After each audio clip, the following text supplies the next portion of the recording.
It is none other than Danny Green. We're going to cross over to him now. Good morning, Greeny. How are you, bros? What's cracking, buddy? Thanks for joining us today, man. Thanks for having me on, mate. What's happening? Just in Melbourne for a couple of days. Had to do a few podcasts, a bit of work, a bit of business, a bit of boring shit. Yeah, right. And then, sorry, am I allowed to say that? Oh, that's about the worst you can do, yeah. Sorry. And then I'm out the door with the Savo, buddy. So a little fly in, fly out. Well, I appreciate you scraping together a couple of minutes to. You're looking sharp. What? You left your goggles at home. You look great. You put on your. I saw you put on your chap. You always carry chap is one of the vital essential items that you before you leave. Always carry the chap. But not useful. But when I travel, I tend to get dry lips, so I just Man. I'm looking at it a beautiful day in Melbourne. Though I'm looking at the city, and it is a magnificent day, and it's a magnificent day to be alive, buddy. How cracking's the sky out there? You got all pinks and loveliness out there, mate. The early was pink. She's gone to light blues and greys now, but it's sensational, mate. It's a great view through this city. I say it all the time, mate. Melbourne is my favourite city, and I live in Perth. I lived in Sydney for a fair while. I've been lucky to see a lot of the world. But Melbourne is my favourite city, and what makes Melbourne, as we always talk about, mate, is the people. Yeah. Well, that's how we met, on the wild streets of Banana Alley Vaults. Yeah.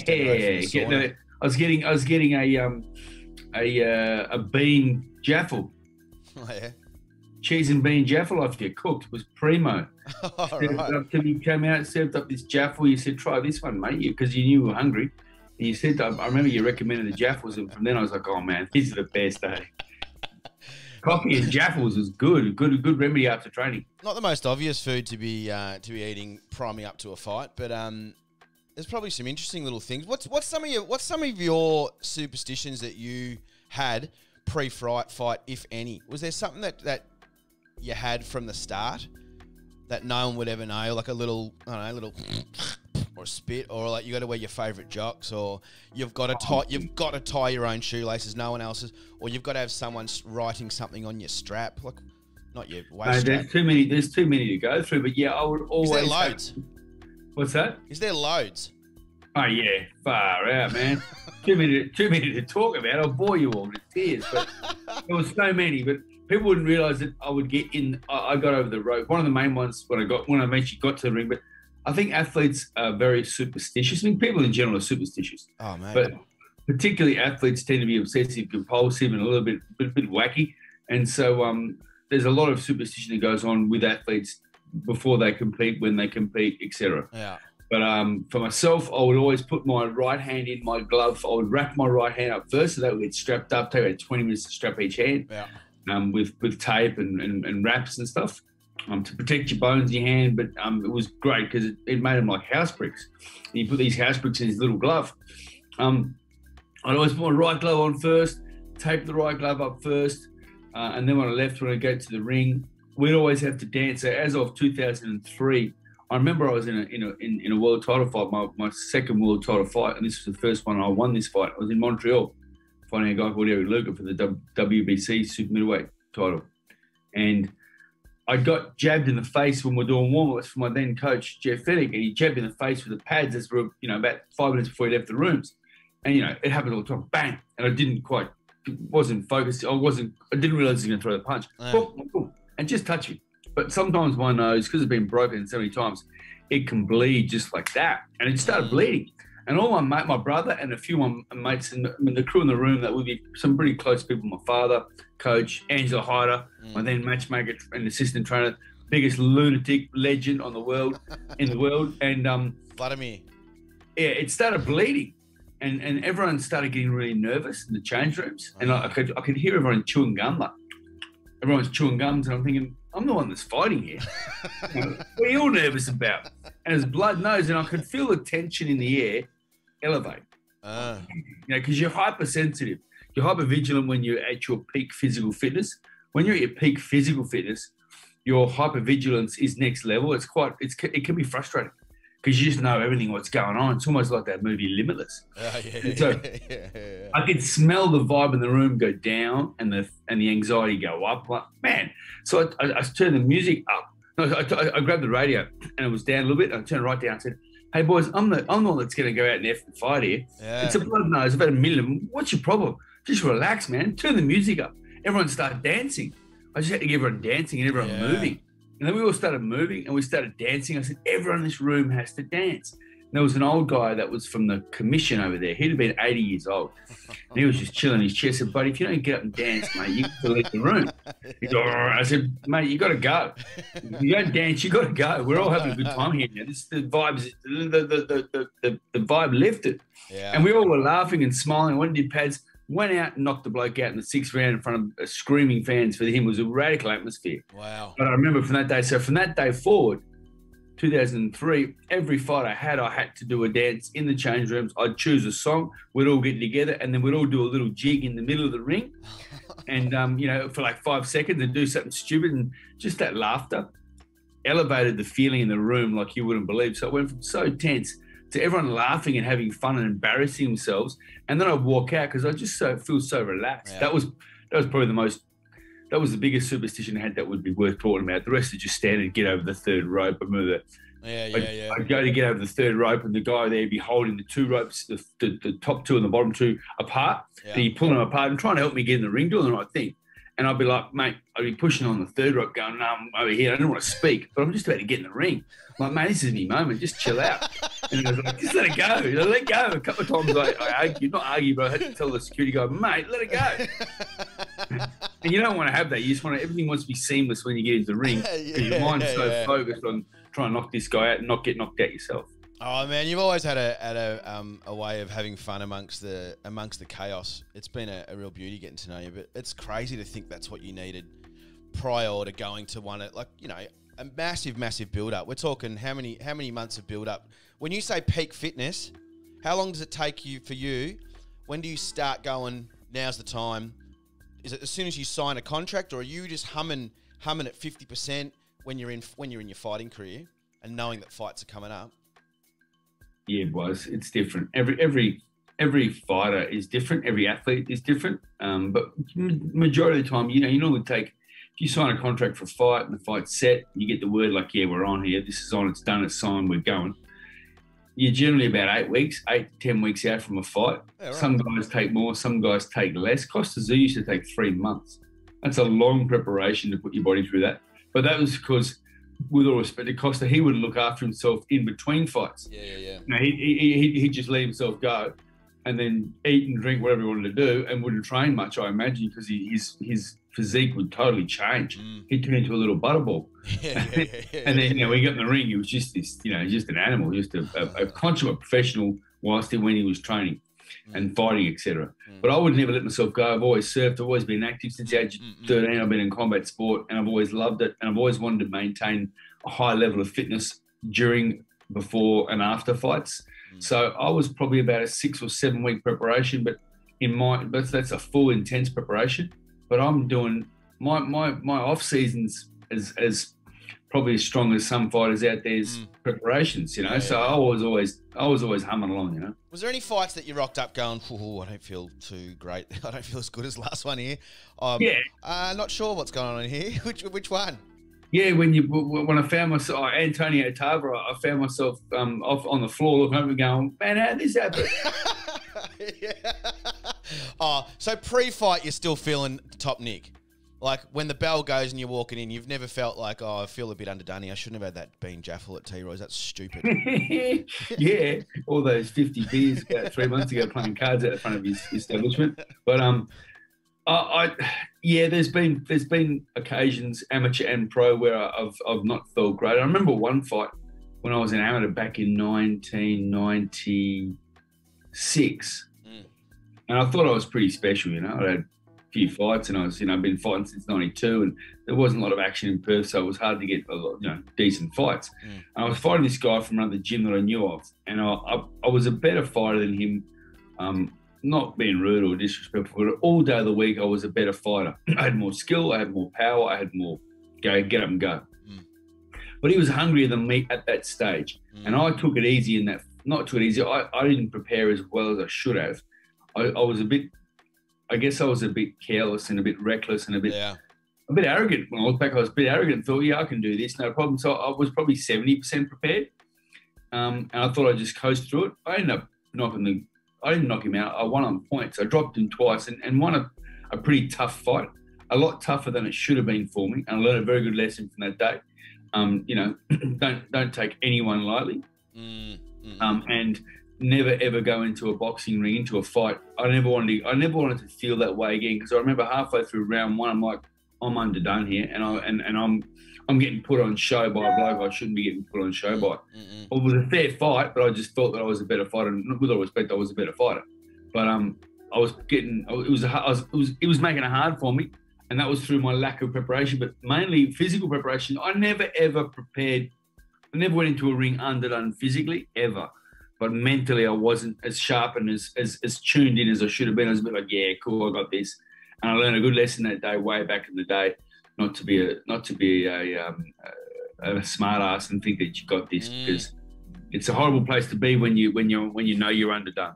Do you think that's why? And I listened to a really cool podcast you did with a fella yesterday, talking about how you are the self-promoter of all your fights that you've done, going down to the wire and even thinking about what colour napkins to have on the tables.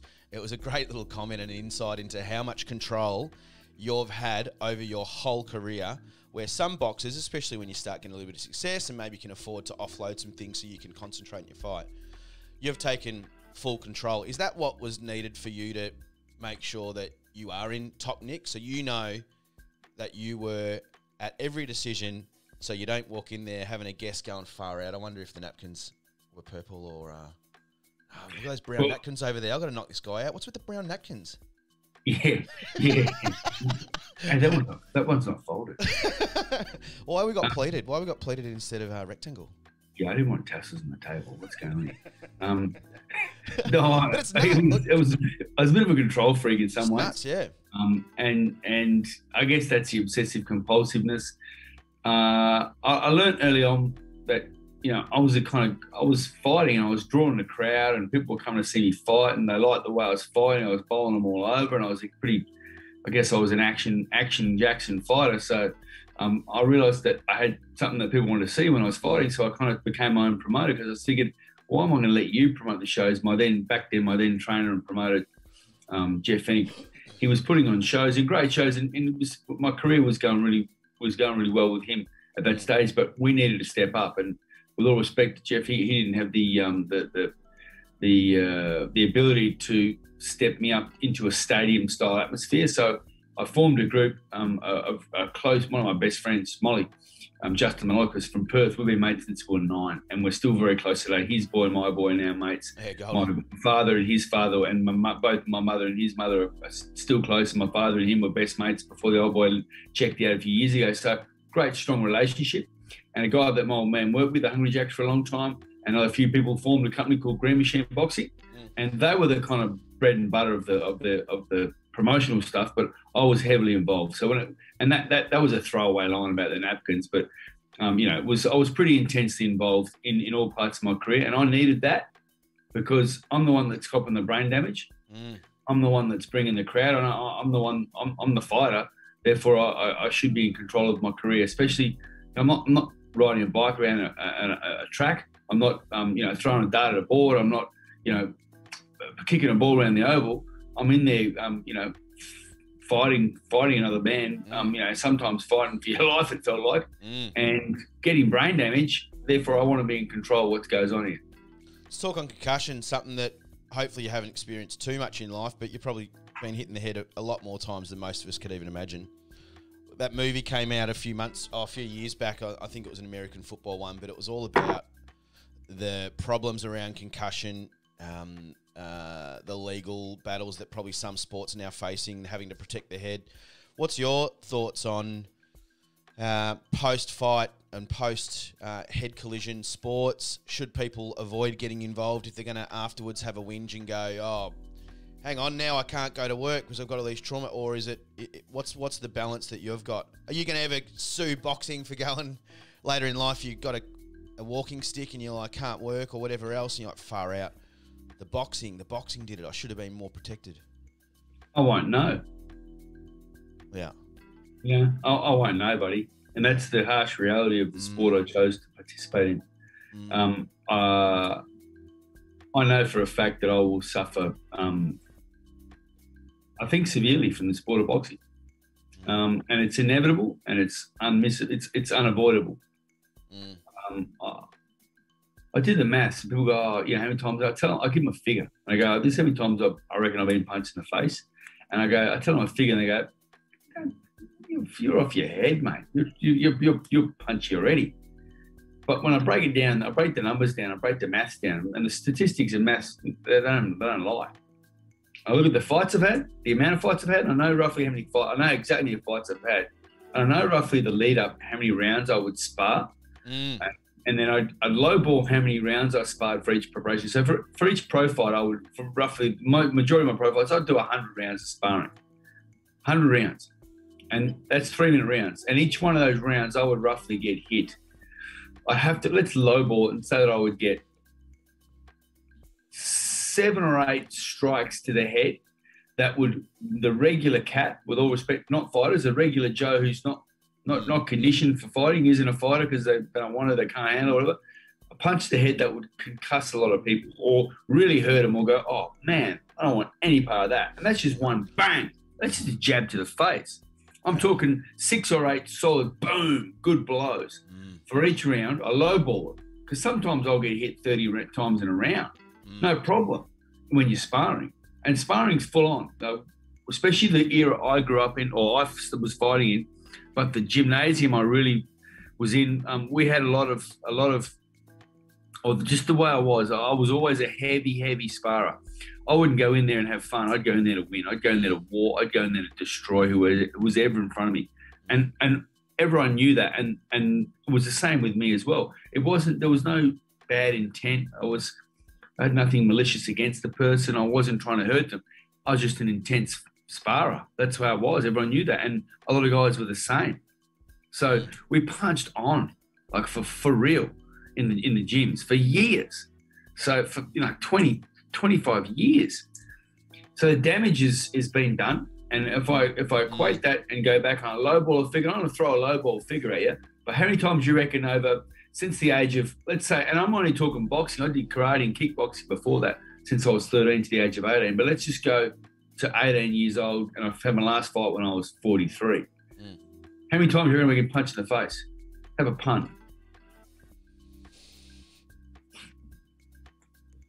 20,000. You're the first one that's ever gone above 1,000. Oh, really? It would be a minimum of 35,000, a minimum. Yeah. I'm really lowballing it, and I've done the maths. Like for instance, if I go, yeah.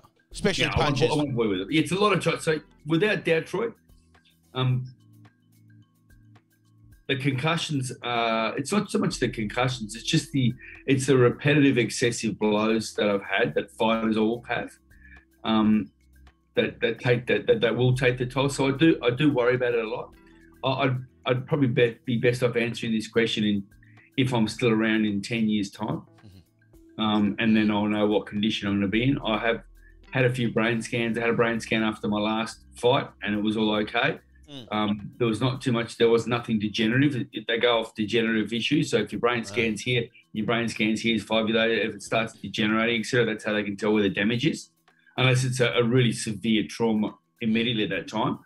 So I don't know, man. I know I'm going to suffer from it. Would I change it? I don't know. It's such a hindsight thing. Like, I mean, if someone told you, I mean, no one's telling you when you're on the cusp of your career going absolutely bonkers, going, hey, just do you want to take this fight on? Just remember, in 30 years' time, you might be a little bit punch drunk. You might be a little bit wobbly. You're like, you're going to take it. Like, everyone's going to do the same thing if they had the opportunities and the thirst for winning like you did in the ring. Let's talk about Cowed Punch, something that has been one of your passions since boxing. You've taken it on by the horns and made sure everywhere you go, and you've taken every public appearance you can to make sure that the word gets out there that it's not called a king hit. It's called a coward punch, and you're only a couple of weeks away from putting on another event and making sure the napkins are all pleated and everything. What's the story behind someone that has been punched around, punches others, getting involved in telling others to, hey, stop punching people in stupid circumstances? And how much of a problem? What brought it to your attention to do something about it? Well, I've loved fighting since I was a young bloke. It's not fight. I love combat. I love, want to get in there and punch on and beat the person in front of me. I've always enjoyed that. I've been fascinated by that since I was a young bloke. So for me, it's something that I've always loved doing. But I've hated seeing people, CCTV footage and new stuff. You always see the years. And then as social media and the internet's got more prolific, you see a lot more of people. I've always hated seeing people get knocked out. I've never liked seeing it. And I've got no problem, I think violence could almost be used as a regulator in our society. I think we're going too soft. We're going the other way. We're going too soft. Violence can be used as a regulator, but unnecessary. Like if I was to say to someone, hey, mate, if you go down the street and you break in and you do an armed robbery and you hold a person up with a gun and you terrify them for the rest of their life, the people in that shop, you're going to get, potentially you might do a year in jail. You go to the judge, you plead, I have a terrible life, I was molested as a child, I've been a drug addict for this long, blah, blah, blah. And then you get a reduced sentence because the law is an arse. And so, or if that person was in radio, the person you're going to get a flogging, you're going to get whipped, or you're going to get your hand chopped off, or something radical like that. The deterrent is, or you're going to get beaten badly. The deterrent for that, the amount of the crime that would be stopped would be, I can't give you the number, no one knows, but I think it'd be pretty seriously a high rate of less crime. If I was to say to someone, right, if someone coward punches someone from behind, and as we all know, the law now protects the perpetrator, which is disgusting, pretty much. The ramifications, if someone said, right, that person died, but now that person's father, you're going to stand there in a room, that person's father gets to do the same to you. Or you go to jail, whatever. I mean, if the repercussions where you're going to get your actions, look, I'm a firm believer in an eye for an eye. I'm going off track here. No, it's all good. I hate seeing unnecessary violence. If two guys have got a problem and they need to sort it out, I got no problem with that. It's the way it is. It's the way it is. It's the way it's always going to be. It's the way. Maybe it should stay. We should be getting out. Young blokes should be able to, because testosterone and estrogen are different hormones. So from the dawn of time, males have predominantly been hunters and gatherers, and they've got testosterone, which fuels aggression at times. So sometimes they need to release that. I got no problem with two blokes that have a problem to go outside and sort it out, as long as it's fair and no one gets. Well, people can still get killed that way. So people are going to look at me and go, you're crazy. You're campaigning against violence, but you're saying violence is okay. So I won't bother banging on. But unnecessary violence where people target someone else because they know there's no threat coming back at them. They know they're going to be able to get away with it. They know they're going to hit them, and they know they get no chance themselves of being harmed physically. I find that so weak and so gutless and so putrid. And I was just sick of seeing it. So I wanted to do something about it and try and send a message to young blokes. They might have seen me as a fighter. And this bloke's a fighter, but he doesn't condone this type of piss weak, unnecessary, weak cowardice. So I did something about it and made a TV ad, paid for it myself, and got it on TV. And then it just went from 2012 to up until now. We've got a new series of national ad campaigns coming out. Right. We've changed I think I've been pretty prominent in changing the vernacular. So changing the way people, and that's what I want to do. I can't stop this. I can't make it go away. But I thought, what's a really simple yet powerful tool to try and change people's minds and change the way we look at this type of violence? So, yeah, man, I was down the pub and, this bloke said something to me, so a king hit the guy, Yeah. You're not a tough guy. It seems like it's tough or it's brave. So I wanted to change that and associate a stigma associated with that type of behavior, that you're a coward. You're not strong, you're not tough, you're not brave, you're weak, you're scared, you're afraid, you're a coward. And a small yet simple, powerful tool has now changed a lot of lives, and we're seeing a difference in the community. People go, oh, is it working? Because I'm seeing so much on TV. Well, that's because every person in the world is almost now a journalist. So you're seeing more of it because there are so many more journalists out there in the world reporting what's going on social media. Brilliant, man. I know we can segue off to so many other subtopics that are huge. I've got a few questions popping through, so I want to honour some of these. How did your family deal with seeing you being hurt? Tough, tough. My missus doesn't care. I've been with the missus for 27 years. My daughter and son have grown up with boxing. Sometimes I'm pretty sure my missus went into the opposition change rooms and said, man, I'll give you extra couple of bucks if you can, fix him up. So, Nina, God bless her. I love your wife. Poor lady. I know. But my daughter was 4 months old in a pram, with a screaming crowd when she was when she was at one of my fights. She'd only just been born. Yeah. And so my family and my kids had grown up around boxing. My mum hated it. My dad didn't like it. And now I know what it's like because my son's 13 and he's starting to get into it, but I don't let him get punched. I spar with him a lot, but I've seen him with his mates, and a couple of times I've taken him to the gyms to train. I don't let him spar. I've only let him spar 2 or 3 times in his life. I don't like seeing it, and he's too young, so I don't let him do it at all anymore. I only did it once or twice. But I hated seeing it because I didn't want to see my boy get punched because I know the damage it's going to have. I know the damage it's doing. So, yeah, my family, my immediate, my wife and my kids, they're good. My brother was in my corner, so he's cool, but he obviously wouldn't like seeing me get knocked out a couple of times. I've been, busted up and chopped up and knocked out, and that wouldn't be pleasant to see one of your family members go through, I imagine. I've got another great question here. We have a rule in our house, punch your brother, punch your mother. We don't want a house of boys using their fists to win arguments, and they don't.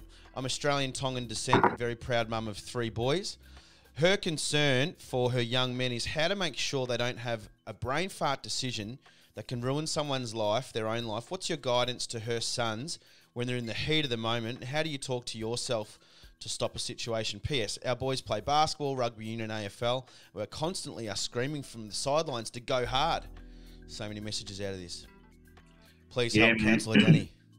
Sounds like a great mum. Oh, she's a weapon. She's unreal.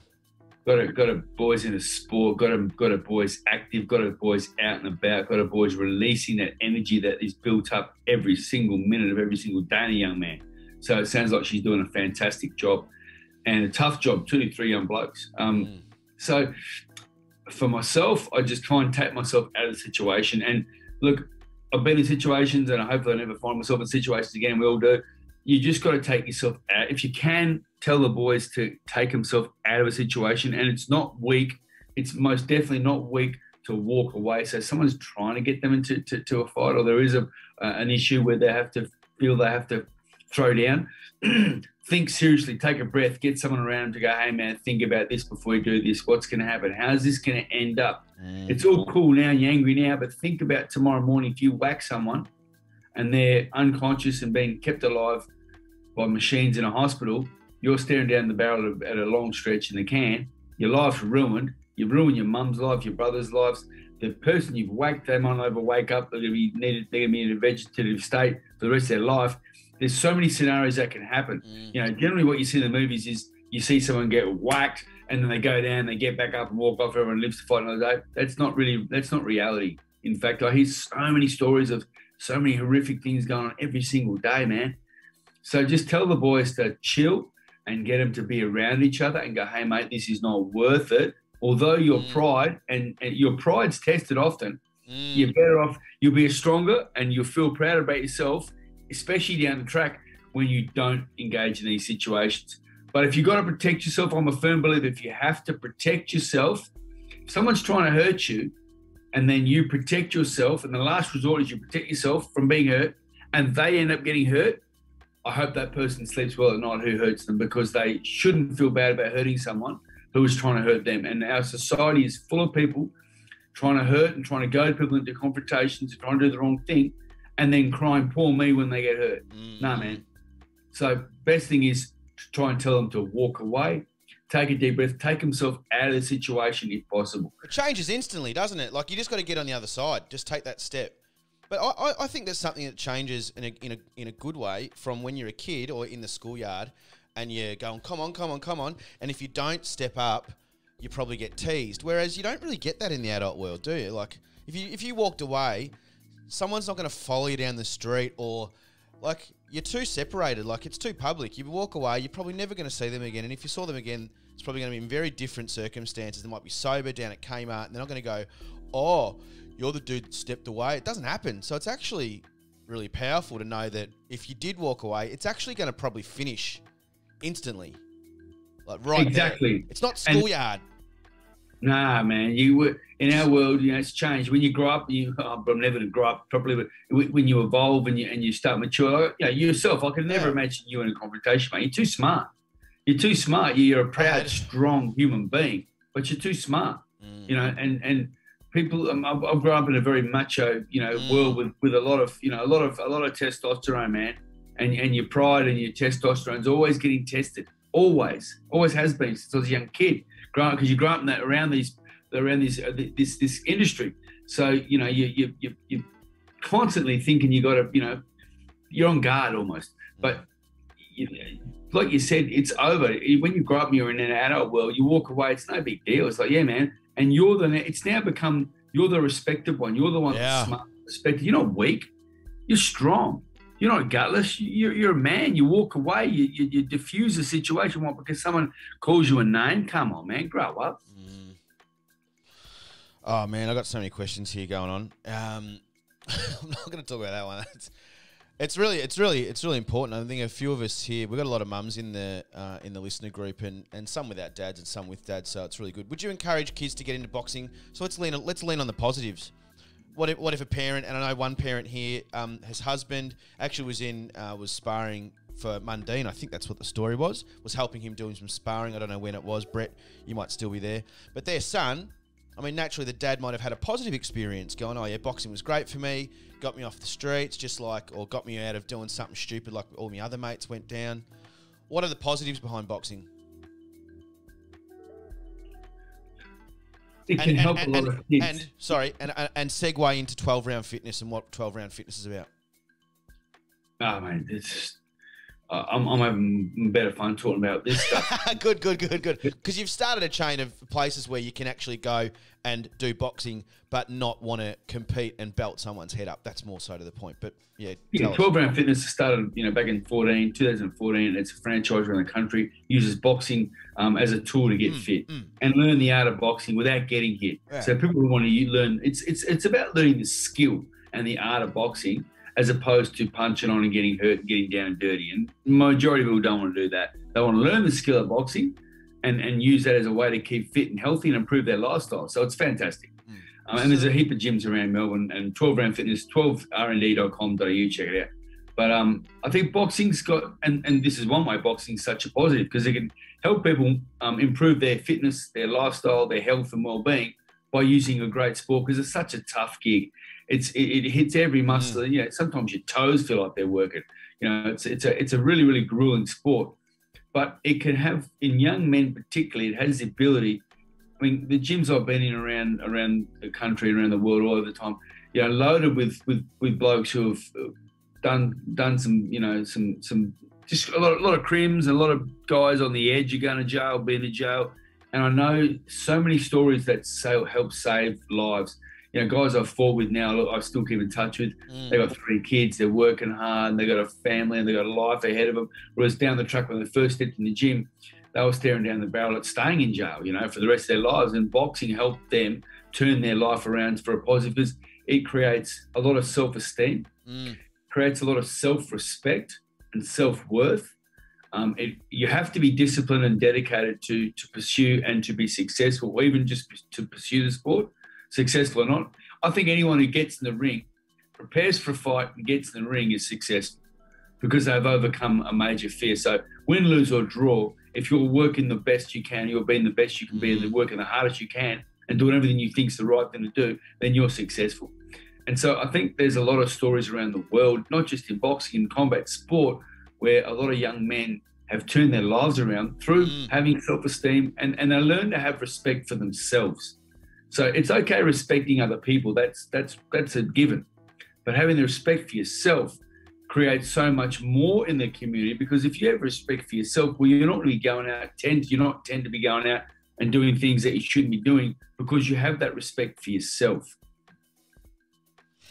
Yeah, I think of, I'm sure you've been asked this before, you know, does boxing, does getting a weapon in your hand, like learning how to punch, I don't see many boxers going out and smacking people around out in public.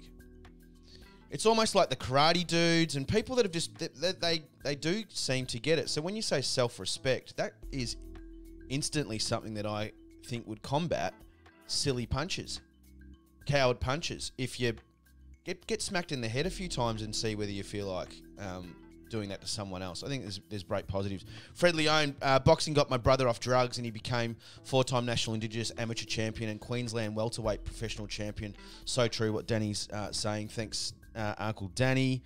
That's awesome, mate. That's awesome. So, you know, there's stories, there's so many stories around there. And just going back a step, sorry to interrupt, buddy. Go. But that self-respect is that confidence too that someone has. So, you know, you can go down the street, or you know, you walk around, and if someone does try and attack you or someone does try and start on you, you feel comfortable in your own skin that, hey, I can handle this. So I need you, I can handle this. And you kind of have that sense of, people kind of smell it a bit, you know, even though they don't know who I am, whatever, they smell that this bloke probably can handle himself. I want to go on and target that guy. You know, they're weak, they'll target the next person. So it gives you that sense of protection. You can protect yourself and those around you if need be. Not always, man. Anyone can get hurt. Doesn't matter who you are. But it does tend to give you that sense of, hey man, I don't need to fight because I know I can fight.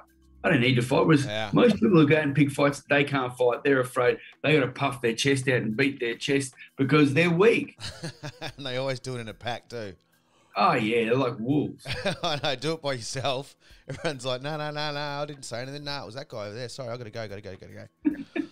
Mate, you've done a fair few career changes. I'll call it career changes. Tackled on a few projects. I mentioned a couple of them off air.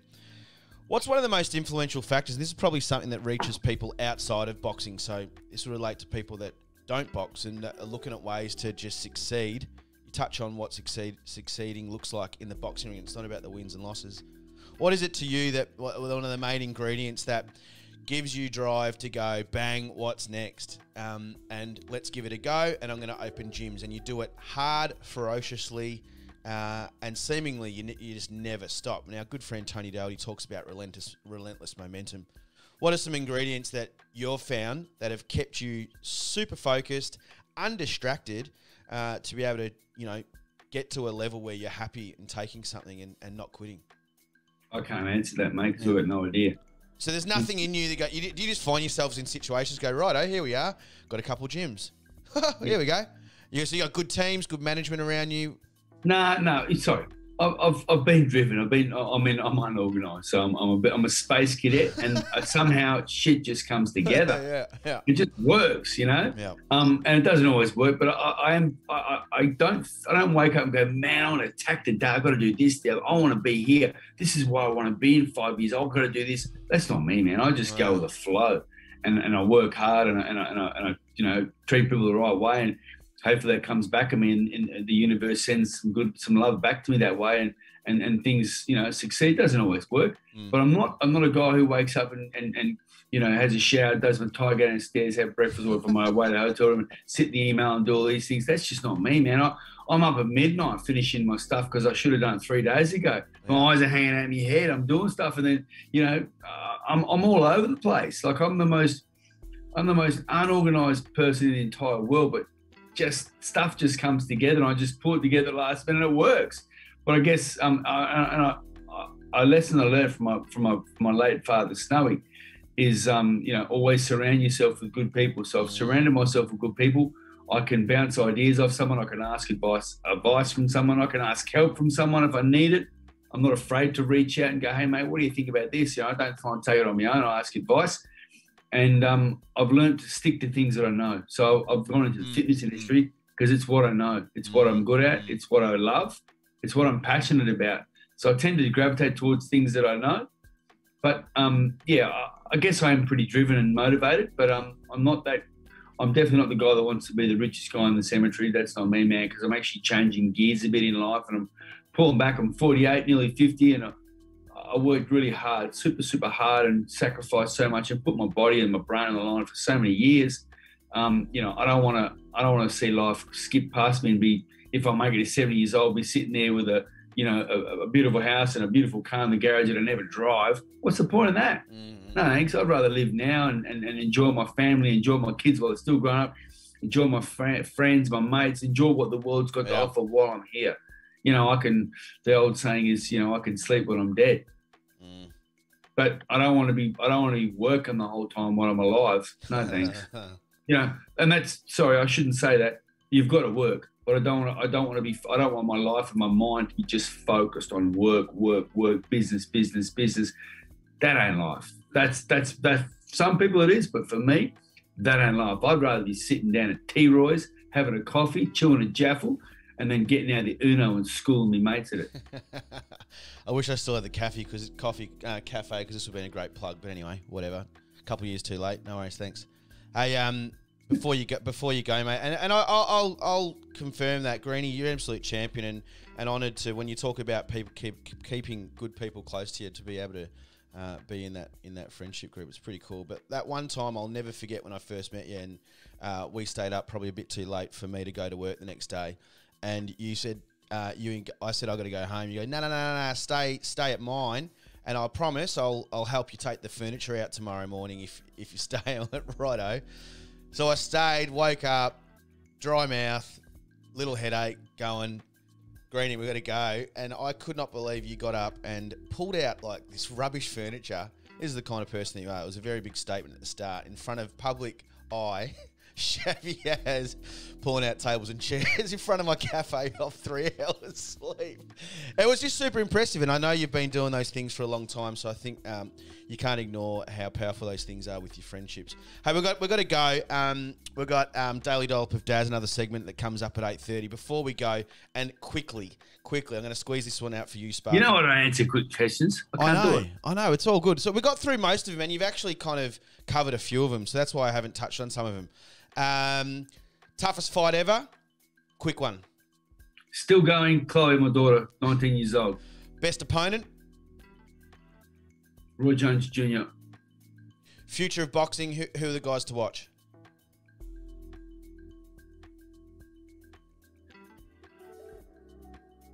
Tim Zoo's got a really bright future, man. Him and Zaraf's gonna be a really good fight. Andrew and Jason Maloney, two superstars from Victoria. Yep. They're at the moment. And young Brock Jarvis is a young kid that's coming through the ranks. He's exciting. George Cambosis is doing some good things. Got a big fight coming up. He's established now. So, there's some really, really good fighters in Australia at the moment, and it's in an exciting phase. Yeah, cool. Braz, thanks for your time, mate. T-Roy, thank you, buddy. And I appreciate you having me on. I appreciate the kind words, mate, but that's who we are, mate. That's who we are. And I want to say congratulations to you, to you and Carissa. No one knows. It's not public knowledge on radio. I'm still living single. Okay. Nah. Everyone actually streamed it on this channel. It was beautiful. Everyone caught up. Thanks, so good, man. So happy for you and her, because known you for a while now, mate, and you, the way you used to talk about certain things. When I first met you, mate, you were like, nah. You were just this bloke you had a girl, but you were like, you hadn't really set your mind. For me personally, when I say you didn't really know, or you hadn't really worked out what you want to do, you're just this cool guy cruising through life who everyone gave a high five on the way through, because you people gravitate towards you because you've got a great energy, mate.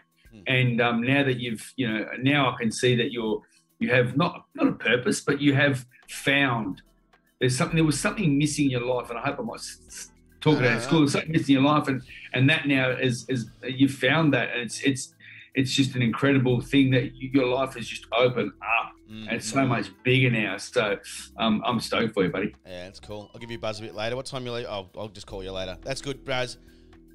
You're the best. Thanks for your time. I appreciate it. Yeah. Have a good day, guys. Ledge.